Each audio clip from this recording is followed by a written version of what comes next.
So let's come to H for handbook. Oh, for the handbook. Oh, handbook.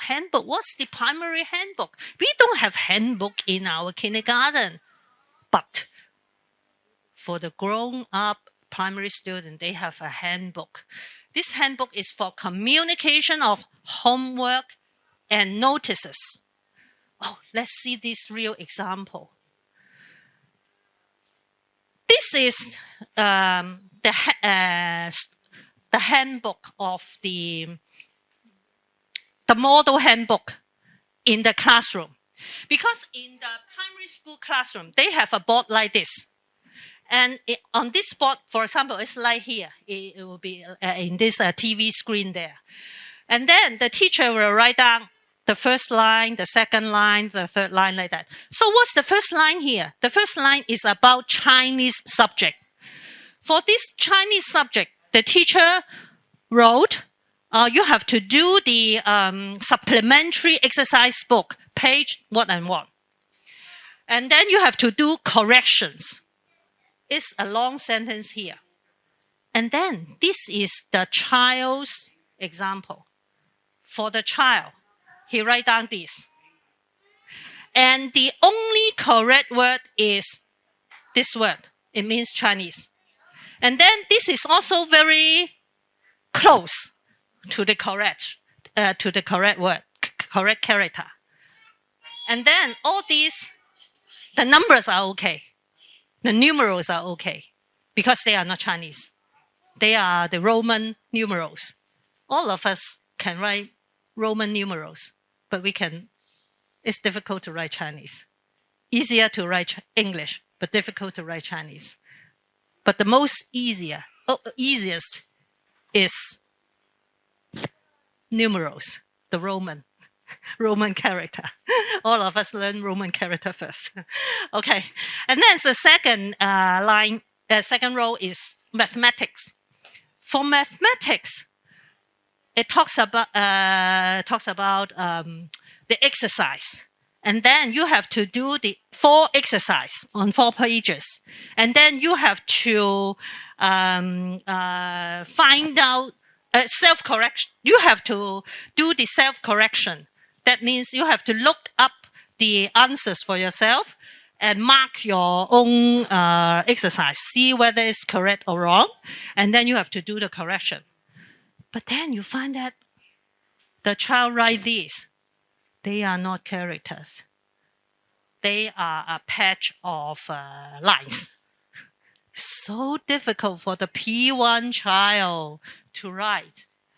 And then for this column, they are notices. For these notices, the child is not going to copy it, but the child has to read it.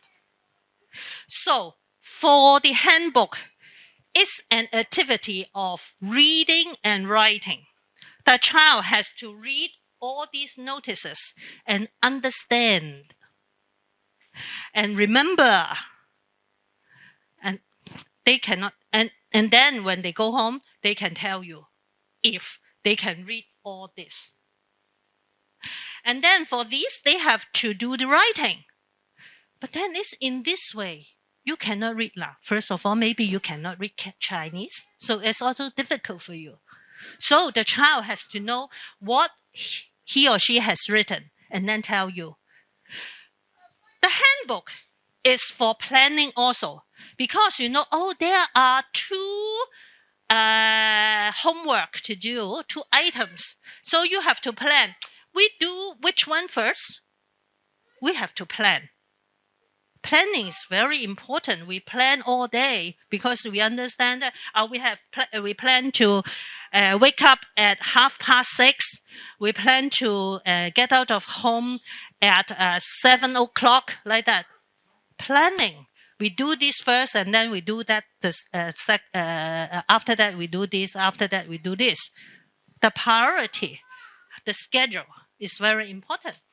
So this is a very great challenge.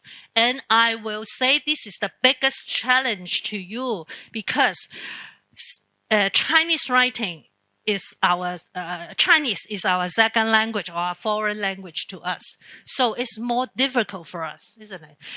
Like for this child, this is a Chinese student. So a native speaker, a first language learner. Even a first language learner cannot write all this, but they are expected to write it, and they're expected to remember all this. This is in the classroom of a primary school. So let our children know about this. But then you don't have to, although this is a great challenge, but we don't have to be frightened about this. This is interesting. And we can do it. We can do it bit by bit. So, like for example, for this child, oh, you can write this character well. Very good. Oh, I can see. We have to do this page, isn't it? Oh, this is the complementary book, complementary workbook. I know about this. You write about this. I know that. Very good. Well done. Oh, you have write about this. Oh, I know. We have to do mathematics. Tell me, what's the mathematics? Which exercise book? Which page? Just tell me. Oh, let's guess. Or maybe, oh, you're very good. I know we have to do 2 homework today. Very good all the time. Give your attention. Give emphasis to what he or she can make it. He or she have done. What he can do. What she can do. The focus is on what he or she can do, not on the other end. If you do it like that, oh, I don't know what are you writing? I don't know. What's that? You are lazy. You are not good. Do you think your child will have a good image of himself or herself? He or she can write this. Why not? This is already very good, because for these characters, they haven't learned about it. This is not in their capacity. So we give a focus on, oh yes, I know we have 2 homework to do. Then your child always heard about your praise, your recognition. Then he or she knows that, oh, I'm very successful in this. I'm going to do better. The child knows about that. He knows that I cannot write this. And he is going to work hard and do that one day. So this is very important. Recognize what he or she can do.